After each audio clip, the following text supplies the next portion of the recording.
Okay. All right, guys, we're live. Today, we are not talking about Avalon Universe so much as we are talking about Vance Major, who has been a friend of mine for a very long time now, about 9 years. And he's a pioneering Star Trek fan filmmaker. He makes fan films, I think, in a different way than what people are traditionally used to.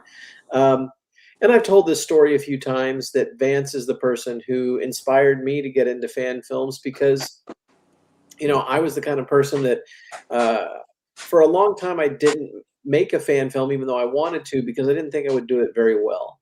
And the thing about Vance is that he showed me that you can't let that hold you back.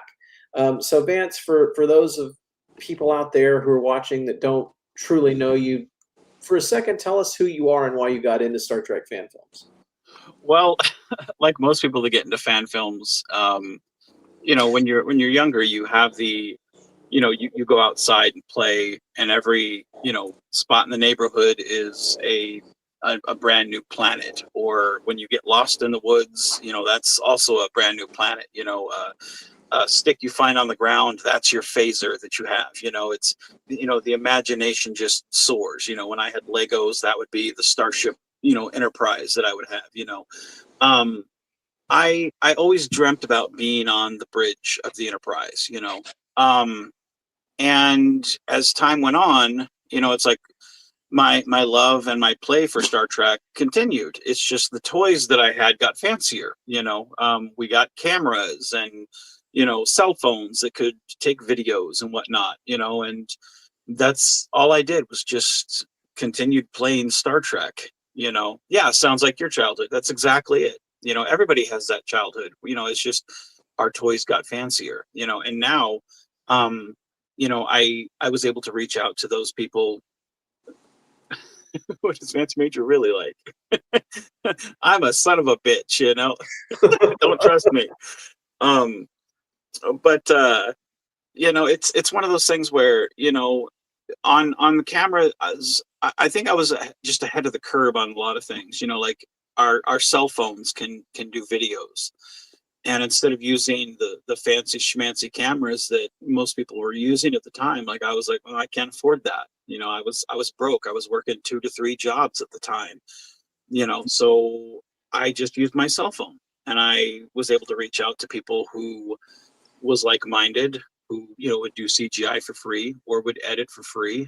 And maybe somebody needed music, and well, I need music, so I'll swap out for CGI. Well, I need, I do CGI, but I'll swap out for some editing. So it's like we worked together to do our films, and it worked out really nice. So we built a really good network of people, and that's why No Budget Productions works. Because we don't pay each other to do things. We're not the best, we're not the fanciest, but we know how to tell a good story, and I think the stories stand on their own. They're at the heart, really just good human stories. You could change the setting to not be Star Trek, to be like in a hospital, or to be in a school, or to be something. Um, but the story still works because they're about people, and I think that's always where Star Trek works best, is when they're about people. You So know. we're gonna watch a short fan film, one that you did kind of a while back. Yep. Just give us a brief introduction to what this film is, why you made it, what happened around this. Well, this one I had made this one. Oh hell, I don't remember. I want to say it was maybe about 2017 or so, I think. I had always liked Captain Pike. He was my favorite Starfleet captain at the time. Outside Captain Sisko, because he is the goat. you know. Um, but I really like Captain Pike, and I always wanted to do something that was with Captain Pike. And my friend Scott um, looked a lot like Captain Pike, and I always said that. I was like, man, if I could do something with you, I'd put you in that role. And so I thought about doing something with him in for a Captain Pike type thing. And that was kind of just where it stemmed from, was just wanting to do something with that character of Captain Pike, because I had such admiration for him. And there was, at the time, at least there wasn't a lot of stuff with him. And now it's like everybody knows Captain Pike, because of Discovery season 2 and Strange New Worlds. So that was it, and I loved the Talos 4 aliens from the cage. Those were one of my favorite aliens. So hey, what's up, Sean? Hey, how's it going? It's your world. I'm just trying to get by, man. Me and you both. Nice microphone. I like the setup. Yeah, thank you. Gotta love what Sher's doing. It's better than the bastard that was the Blue Yeti. So no, I'm enjoying it. Nice. So I'm Josh Irwin. I'm the producer of the Avalon Universe Fan Films. That's the channel you're on right now, is Avalon Universe Fan Films. Got Vance Major. We're going to talk about his film tonight. Cageless is the name of it. We got Sean Reimer, who is also no stranger to Star Trek fan films. He's been in a few of them himself. And we got Turkey Butt, who is Vance's beloved son and is also no stranger to fan films, has been in quite a few of them. So let's go ahead, take a look at the fan film, and then we'll see what we think. We'll do a little commentary. Whoops. Let's see here if I can. Here we go.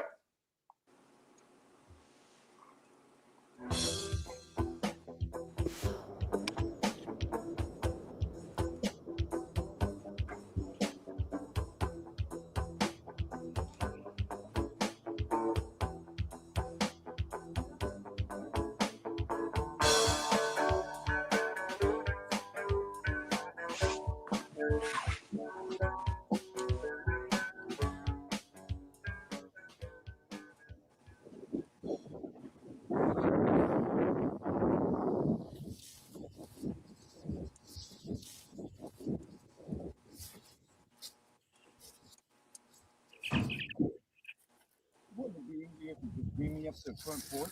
We're supposed to keep the scavenger hunt off the record, number one. Besides, where would the fun in that be?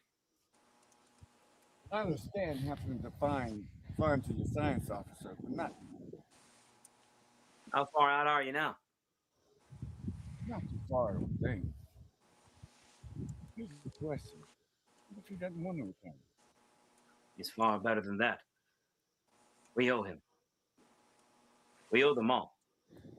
Starfleet separating most of our crew. Fortunate of silence. Really shook the crew up. As I said, we owe them.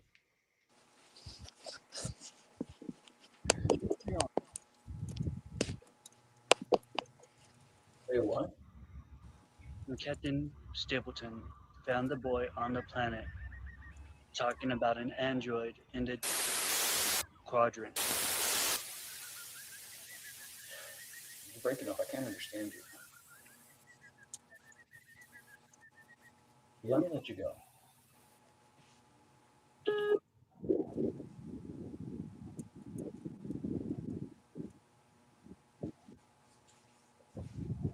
You know, you could have just transported to the front porch and saved yourself a walk.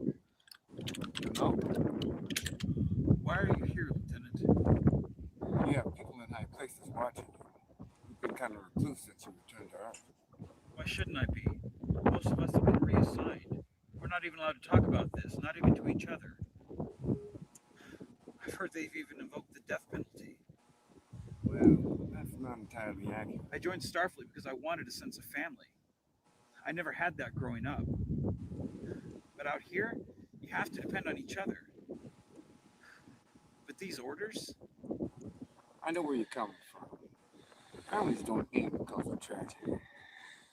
They evolve and grow. Leaving Starfleet, you just abandon that growth. Those orders, though. When orders come down, you gotta live with it. I love the Back to the Future hat. Captain Pike still depends on you, even if you don't serve under. Those look cool.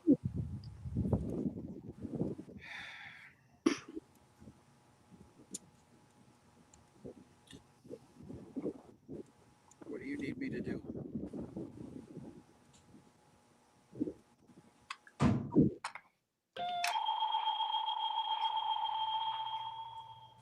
Captain Pike. Yeah, Lieutenant Menard. You ready for Chief Engineer? Yes, sir, I think I am. Glad to hear it, son. Report to the Valiant on Tuesday. We can't have too many ships with Klingons around. Understood, sir. But I'd like to talk to you about setting up a network.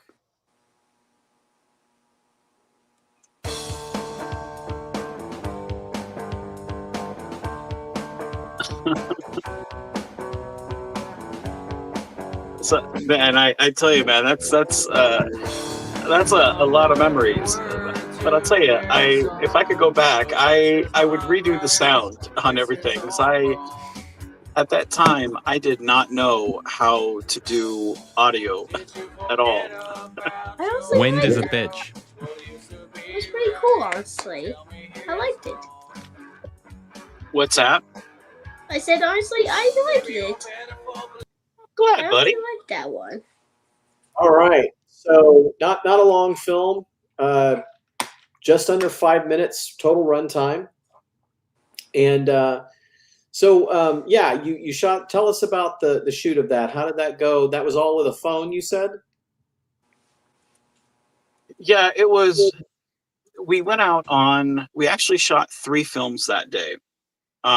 We shot one in the park, which was where I had to play double myself from the regular universe and myself from the Kelvin universe. And then we went out and shot a DS9 one in that same area. And then we ended the day with this one. And I did the one Riker shot. If you notice, like the intro where it starts up at the very top and kind of comes down. Yeah. And I was like, oh, I'm gonna steal his shot because it's I like that shot. But I wanted, if you notice, I picked the Harrison or Harriman, whatever the Captain B. Like they have that running joke, like everything comes on Tuesday, so that's why Pike says, I start on Tuesday. But it's filming that one, like you couldn't, like there was a lot of wind that day and you couldn't really tell. So like there was wind blowing in the microphone and I hadn't planned. Yeah, John Harriman. Yeah.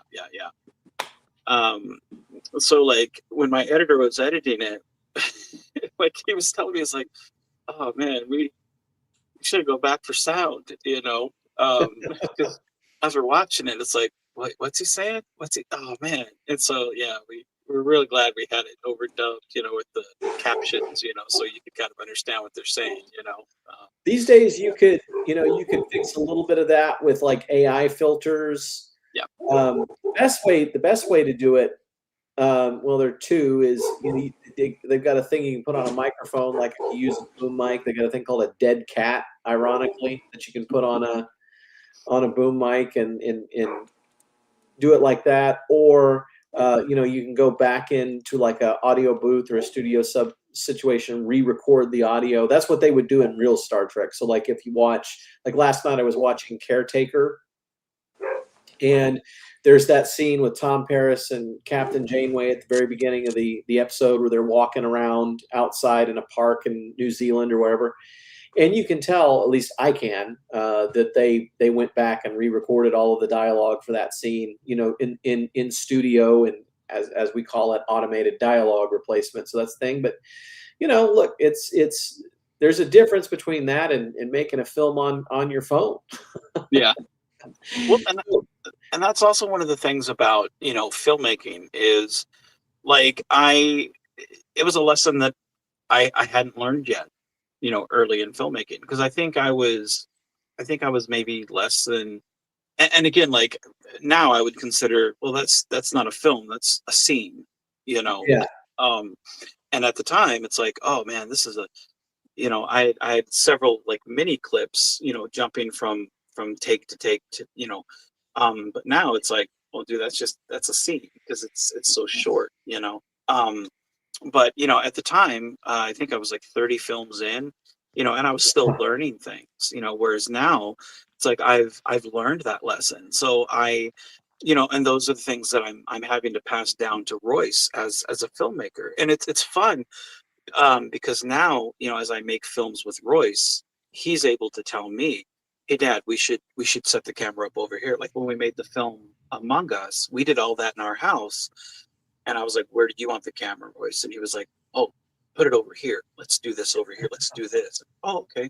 You know, and I like that. But part of those lessons are learned from making the mistakes, you know, and that's part of the fun of filmmaking is making mistakes, you know. But So a few things that I noticed, and then I'll let Sean take a few minutes to give his thoughts. I like, you know, there were some signature Vance things in there. You had a character wearing a Back to the Future hat. And then Vance, of course, you're wearing your signature like Clark Kent type getup with the red and the blue. And so it's so Vance to work in some other things, some other nerddom stuff into a Star Trek fan film. So Sean, I know that you probably, I don't think you were part of the Constar universe yet when this was made, but Not what are quite. your No. thoughts? What are your thoughts on this film and what stood out to you? Well, I will say it reminded me of a lot of the stuff I was making early on as well. Audio is like that was, you know, harkening back to the Clark Kent reference. That was my kryptonite for a while. And like only recently I've started to get a little bit of a handle on it. I feel like lav mics have come a long way. Like if you're in a pinch, but yeah, I feel like there was quite a bit of heart to that. And like Josh said, the Back to the Future reference, like I love leaving my own little Easter eggs in my films as well. Like it's got to be, you know, how are the Flames doing? They suck. They always suck. So yeah, lots of references, lots of heart. I really like Pike. I think that was like a really great performance on that part, and it sets up some interesting stuff aboard the Valiant. So Vance, we had a question about where did the name Constar actually come from? That's a great story. Tell us about that. it actually started when I was a kid, about, you know, maybe 11 or so. I played with my friend Jeremy Minard and Eric Hubline, and we would all play Star Trek. And we, you know, we were never going to be the captain of the Enterprise or engineer of the Enterprise or anything. So uh, it was actually named Constur. But then, like, as we started, you know, talking about the ship, I was like, that sounds stupid. Constur. I mean, it reminds me of, like, you know, steering coffee. And so Constar sounded a lot more heroic. So that's what the ship, you know, got named. But that's just what we stuck with, was just Constar. And I think, you know, after playing a couple of times, they forgot, you know, because it wasn't what they stuck with. But I was like, no, Constar, that's what I'm doing. So when I would play with my imaginary friends, like, that's what, you know, and I'd go on my adventures, like, that's what I stuck with, you know. And I would draw comic books with the adventures of the Constar and everything. And so that's kind of what it did, you know. The one thing that I wanted in the film that I felt was important was the fact that we reference the death penalty. That if you go back to the menagerie, like, they talk about that, how that is the only thing. If you go to Talos 4, like, they invoke the death penalty for that. It's one of the few things that's left in Federation. And I was like, when I was watching the menagerie in preparation of writing the script, I was like, why would they do that? And I was like, that Starfleet really wouldn't do that. So that's why I put in that line where the one character's like, well, it's not entirely accurate, you know, because I really wanted to address that. But then, you know, kind of leave that open-ended question to be like, well, then what is it? But, you know, I really didn't want to address that because I don't fucking know what they're talking about. So I was like, well, you know, it's not entirely accurate. And be like, okay, well, at least it's backhandedly addressed, you know, because again, by today's standards, that's just really weird, you know. But I did like that aspect, that's one of the few things that they do have the death penalty for, is going to Talos 4. Sure. You know. So Royce, Was Royce would have been like a baby when you made this, right? I don't think he was. I don't think he was. I don't think he was alive at this time. I don't think so. He was. Oh yeah. Mhm. When was it? When was he born? He was born in 2017, and I think this was born. I think this was 2016, maybe. Oh, okay. I Wow. think.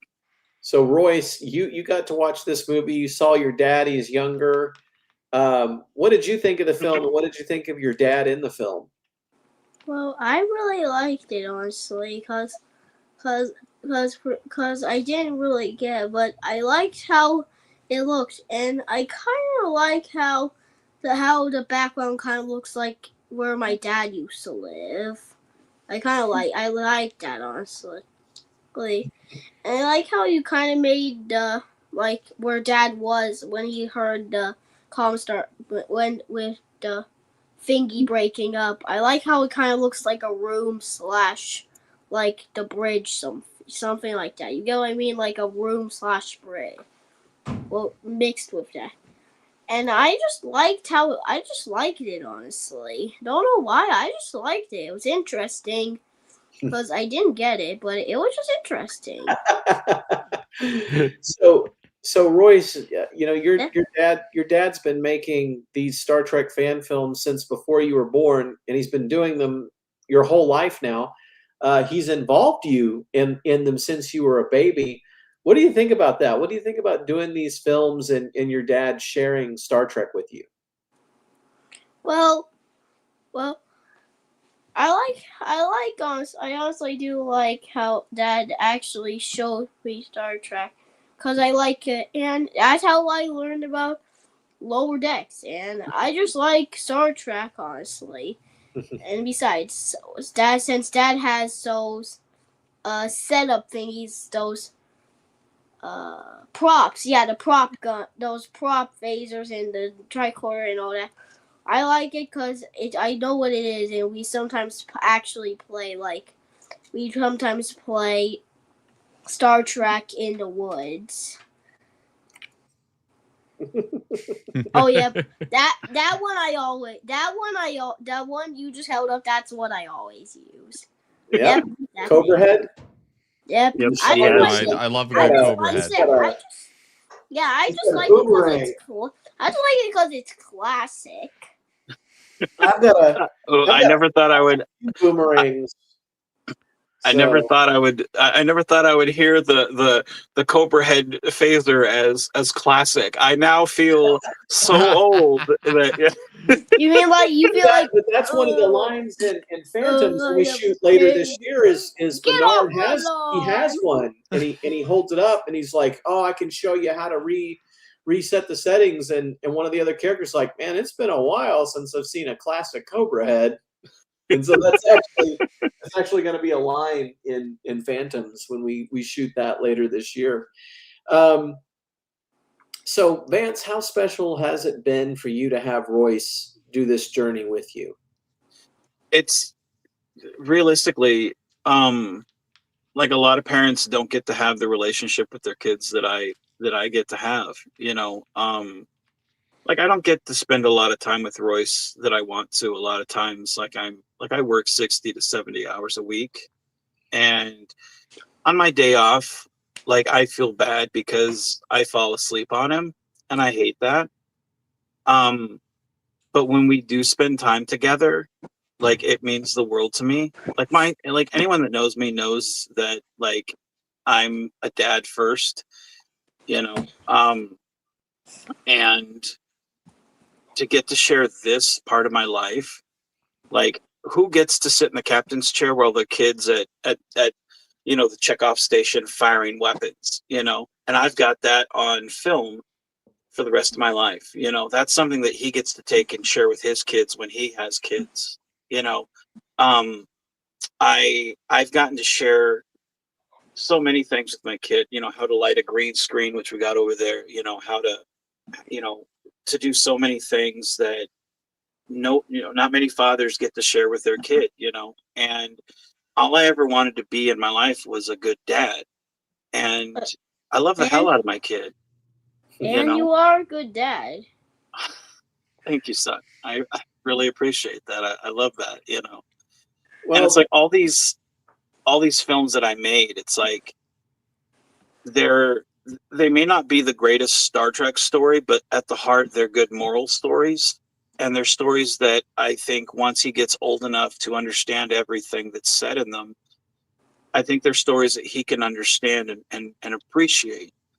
And Yeah. that's all I ever wanted, was something where if I'm not here, my son will still be able to have those of me, and I love that. You know, I never got that with my dad, and I want that for my son, and it's my world revolves around him, so I So love it. I'm gonna do I'm working on a video that I'm gonna put out tomorrow. This is talking about fan films in general, and one of the things that I talked about is that really a fan film is just sort of an extension of all the other ways that people celebrate fandom.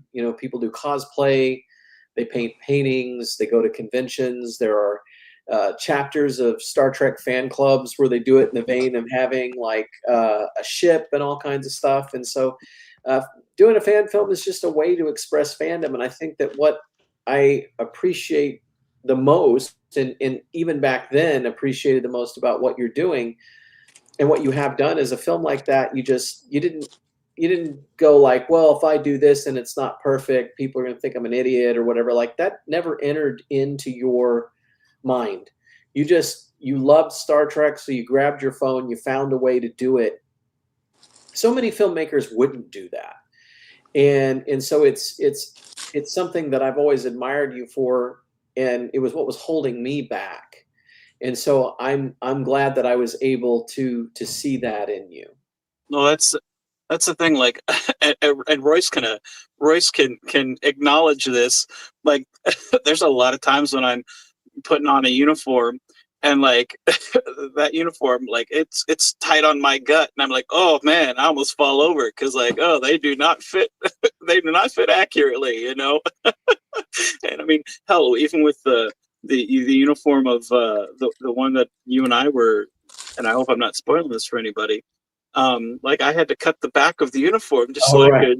could, Yeah, he's got a uniform he's going to wear for us in a few weeks, and the undershirt of it didn't fit, so he had to cut it. Yeah, I cut the back of it so all the way like around him. so my fat gut doesn't pop out, because I took a picture of myself on the bridge the last time we were all shooting there, and like I put it on, and for anyone that doesn't know, the U.S. sizes are different than the Chinese sizes. A 3X is like a large, and like I have lost some weight, but I am not a large by any means. Yeah.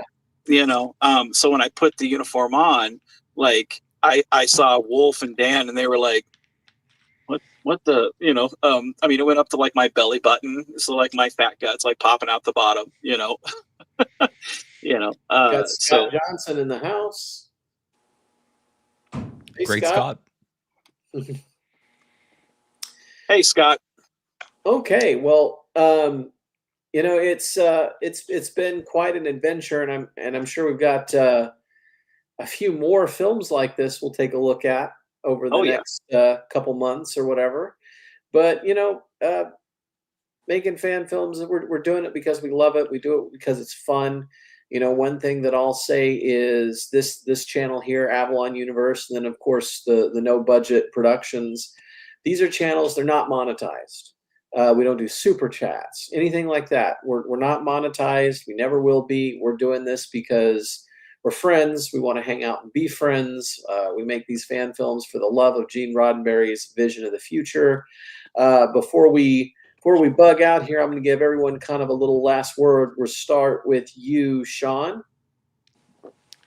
I gotta say, on the note of doing things unmonetized without super chats, and that sort of thing, doing things just for the love of doing them, it is unfortunately a rare thing nowadays. Yeah. And so I think we can really learn to appreciate each other and do things for the love of it without any monetary benefit, without any realistic benefit other than, hey, I have something of myself to contribute to this. You need to be able to focus on the more abstract things in life, like legacy and like finding belonging, over say selling out your channel and having computers write all your stuff and turning it into a machine. So do what makes you happy and proclaim it to the world and don't stop. And if that's Star Trek fan films, the world's your oyster. That's what Gene Roddenberry wants. So do it.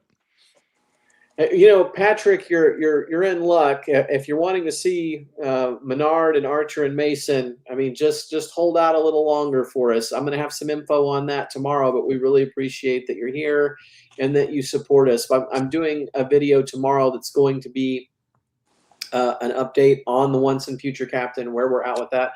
Long story short, we're about 2/3 of the way through the post-production process. Some things like CG do take time.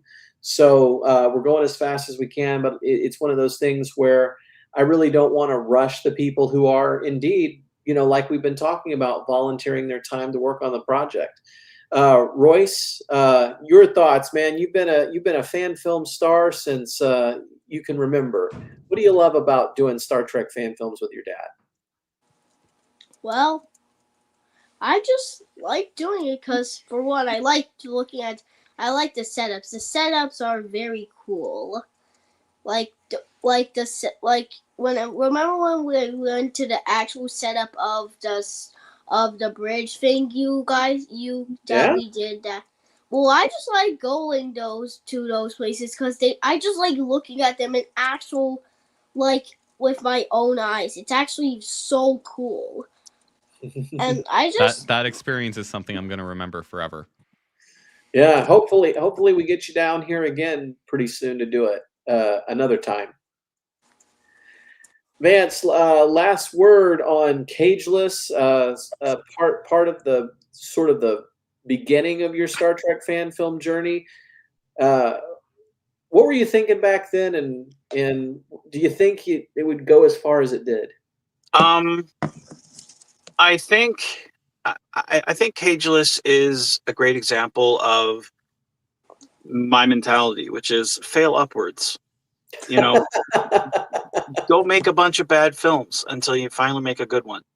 You know, and I tell this story a lot, especially in my autobiography, and I'm intentionally put this in there because I wanted people to know that it's in there. And hammer in the point. But I was told when I first started, when I put my cell phone up to make the film Pen Pals at the old Starbase Studios, I was told, you know, he was like, "What are you doing?" And I was like, "Well, I'm going to make a fan film." And he was like, "You can't make one with a cell phone. Here." And he showed me his camera. And I respectfully watched and listened to his spiel. Yeah. And I thanked him for his time, and then he left, and I was like, "All right, fuck that." And I made my film, and it wasn't a great film by any means, but it was very simple. And I just continued to do that. And if I had listened to him, I never would have got that made, and I would never have made the next one and the next one and the next one. And, you know, I think 9 years later, I wouldn't have ever sat at Star Trek Las Vegas with you, with the 11th hour on the big screen, you know? And that's something where, like, that specific time I referenced that, you know, in my book. And I certainly wouldn't have had all these memories with Royce. I would never have met Sean Reimer, you know, stalking him in the, you know, cosplay groups. Best case of stalking I've ever encountered. Yeah. It was beautiful. Yeah. You know, and I would never have met people like Scott Johnson, you know, who, you know, I love and adore, you know. You know, there's so many memories that if you listen to other people instead of doing what you want, and I'm not saying every day you got to do it and just ignore everybody. I'm not saying that at all, but I'm saying, like, make the film that you want to make, do what you're passionate about, and do it your way. Yeah. Yeah, exactly. So now more than ever. I'm glad that I made Cageless. I'm glad I made every story I made, because each one has certain memories. Even if the film was terrible, I went away with either a good friend or knowledge or just a good time. And that's, you know, I don't make any money off it. In fact, I've lost money. My wife can attest to that. You know, I hear you there. But I had a good time. Yeah. Well, there's such an important point to creating art the way that you want to do it. I've said, there's a quote that says, every single person who's ever made something you've seen, people told them, don't waste your time doing that. Find some real job or whatever. And the people who create the content that you consume, whether it's a book, a painting, a song, whatever it is a person who didn't listen. Because creativity, for whatever, is just discouraged as being, something you do and you devote your time to. I don't know why that is. And what you were saying with regards to, going and just making a film. I've told the story before about the time that I met Bruce Campbell, which, it's hard to hear that he's sick, but Yeah. The time that I met him, the filmmaking advice he gave me was exactly that. He said, don't go to film school, just go out, make films, screw it up, and learn from it. And that's what he did, and look where he and Sam Raimi got with that, and that's amazing. And so filmmaking is about growth. It's about learning. It's about constantly trying to experiment and do new things, which is why it changes all the time, which is why it grows. The industry has grown from, the days of, Thomas Edison and the Black Mariah to these days when we've got AR walls and all kinds of crazy technology. So it's a constantly evolving thing. You learn. Experience is the greatest teacher. So, well, that's the thing. Like today, and like Royce had to do his science fair thing. He knows the experiment, and that's what I was trying to teach him. Like this whole week was, there is no right or wrong way to do the board of your science experiment. Like you do it however you want to do it. The whole point is to show you, is to get you to explain. So there is no right or wrong way. But let me show you guys this. This is what he did. nice. Whoa. Yeah. Like I'm proud of, like, look, this is all him. Right. know? And it's like that was the whole point of the science fair thing, was to show these kids, like, go do it, and like we were talking, him and me today, I was like, will you be able to do a better one in a year? Well, sure, but now more than you did last week, and I think fan films are the same way. Like, Exactly. Yeah. go make some bad films until you make a good one. Oh man, you got an awesome turkey butt. You got a thing on. See that, buddy? Hang on. Here, you guys keep talking. I can still hear you. Okay. So, we've. I think we're in a good place here. Had a good conversation. Just in closing, got a few things coming up tomorrow. We're going to do another fan film reflections with me and Christian Gomez. That'll be about 7 p.m. tomorrow night. Be on the lookout for a couple of videos that I'm going to put out tomorrow. One person here in the chat mentioned, they talked about the Trek Vault video. And I'm going to release my own video about that tomorrow, somewhat about that, because I feel like there's some misinformation there, and there have been several YouTube channels talking about fan films lately. The Trek Vault thing, I appreciate that a lot of people have seen it. From what everyone who's looking into it can tell, it's kind of an AI generated thing. Like, we think even the script came from AI, the voiceover might have been AI, it might have been edited by AI. It just seems like it's something trying to capitalize on the frustrations that people have right now. And okay, I get that, but one of the problems there is just that there's some incorrect information being disseminated with regards to, obviously you're here on this channel, you're seeing fan films. we're still making them. We're fine, and we're more than happy with the relationship that we have with Paramount, which is we have no relationship at all. We don't talk to them, and fan films is kind of a no news is good news kind of thing. So I'm going to just give some thoughts on the state of Star Trek fan films today, what that's like, and so look for that. And then we have an update on the Once and Future Captain, and then later in the week we're going to talk a little bit about